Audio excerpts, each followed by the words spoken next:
مجله جهانی هنرمندان. شماره جدید مجله جهانی هنرمندان منتشر شد. اندی برنده جایزه جهانی JPF هنگام هالیوودی می شود.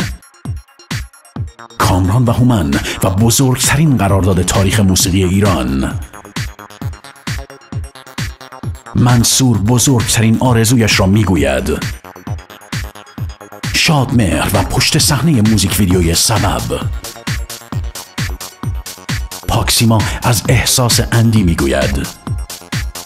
تلفن سفارشات و آگهی در ایران میوزیک رکوردز 2090 539 399 1551 و در آمریکا و اروپا MZM Records 201 818 3800 250. هنرمندان، مجله‌ای که شما می‌خواهید.